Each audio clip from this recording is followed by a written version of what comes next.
Bom, pessoal, pediram para eu fazer um vídeo aqui sobre como fazem de trend níveis.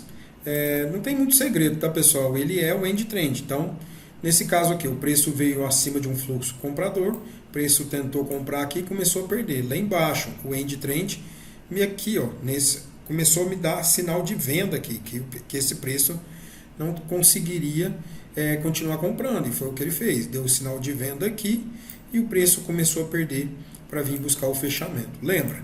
Preço acima de fechamento, preço comprador. Preço abaixo de fechamento, preço vendedor. Então aqui vem um fluxo comprador.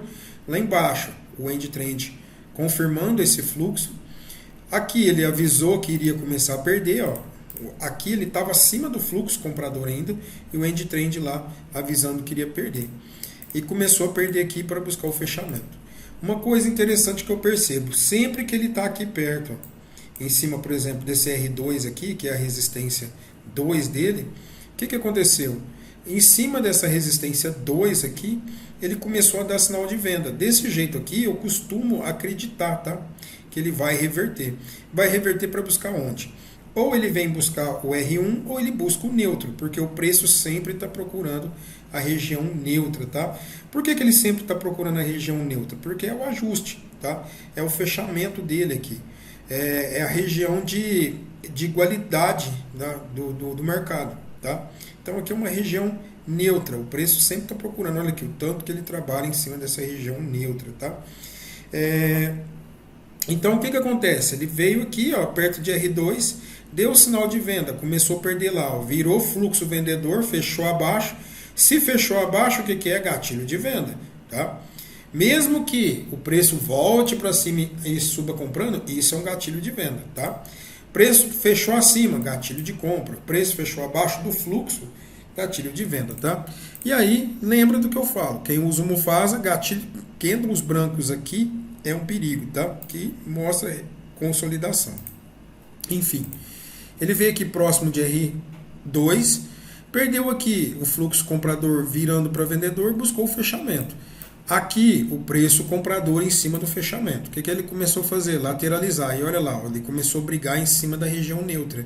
Aqui, ó, ele veio fazer o quê? Fechou acima do fluxo, lateralizou aqui, fazendo uma figura gráfica, e subiu comprando. E olha lá, ó, olha lá embaixo. Tá? Lá embaixo o end trend me mostrando essa compra. Uma das coisas que eu percebo também, essa daqui, ó, é a linha rápida, essa daqui é a linha lenta. Sempre que a linha rápida passa sobre os suportes ou as resistências, ou a linha neutra aqui, eu sei que ele tende a continuar a compra dele aqui, tá? Igual aqui, ó. Ele veio vendendo até que a linha rápida aqui passou abaixo de R1. O que ele fez aqui na hora que ele passou abaixo? Ó? Ele deixou até aqui um gatilhão de venda, ó, e buscou o fechamento, tá? Pagou 670 pontos. Bacana? Então, sempre isso, tá? Essas são as primeiras dicas.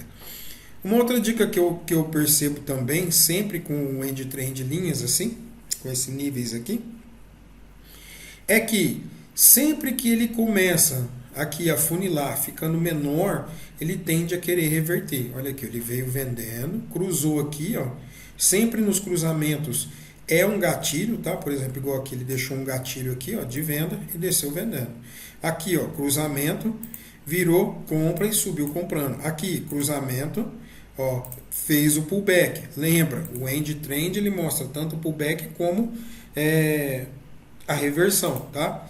Então ele aqui ele veio, ó, subiu comprando, fez o pullback aqui, virou venda aqui, ó, tentou virar venda aqui, abaixo de R1, tá? E fechou acima de R1 para buscar R2 e não conseguiu. Ó. E lá ele começou a perder. Agora a divergência. A divergência é sempre o que eu falo. Por exemplo, o fluxo está comprador, o fluxo começou a querer ficar vendedor lá, aqui, ó, eu tive o preço subindo comprando, aqui, porém aqui, ó, nessa região ele estava vendendo, e lá em cima ainda estava fluxo comprador. Isso é uma divergência, tá? Então, esse end trend linhas, esse end trend níveis, ele é a mesma coisa do end trend, só que eu consigo ver as regiões de reversão, que são, por exemplo, o R1, R2 são as resistências, Então, se ele vem aqui buscar uma resistência 2 aqui, por exemplo, ou resistência 3 ou resistência 1, e ele começa a dar sinal de vendas, ele está respeitando essa resistência. Então, ele pode reverter, tá? Ou fazer o pullback para voltar comprando. Bacana? A região neutra, sempre que ele está entre R1 e S1, região neutra aqui, ele está consolidado, ele está no range. Por quê? Porque quando ele compra, ele tem que fazer isso aqui, ó. Ele veio aqui, ó, em S2, ó, aqui, ó, aqui o gatilho de venda, ó, foi quando ele virou aqui. Veio vendendo, fluxo vendedor, ele virou lá embaixo. Então tem que estar todo mundo na mesma direção. Então ele veio, fechou embaixo lá, ó, e começou a vender a favor do fluxo. Bacana, aqui, ó, em cima de S2, o que ele deu? Gatilho de venda, gatilho de compra lá. Segurou lá em gatilho de compra, ó. Aqui, galera, aqui eu considero que ele começa a reverter. Por quê? Porque é um suporte muito importante. Todas essas marcações que estão aqui, ó, todas elas são suportes e resistências importantes, tá? Então aqui ele deixou um gatilho aqui, ó, deixou aqui a reversão na compra. O que ele fez? Subiu comprando, olha aqui, ó. Aqui ele reverteu a linha rápida acima da linha lenta, fechando acima aqui de S1 e subiu comprando, tá?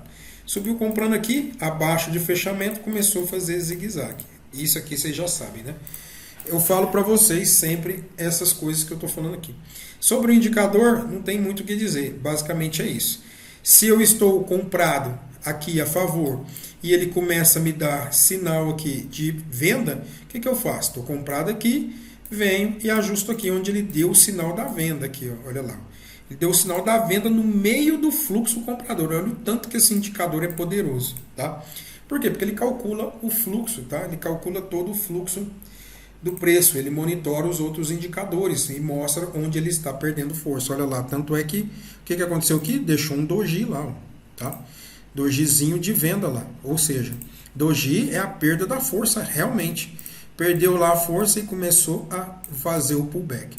Depois ele voltou acima do fluxo, compra, tá? Então, basicamente é isso.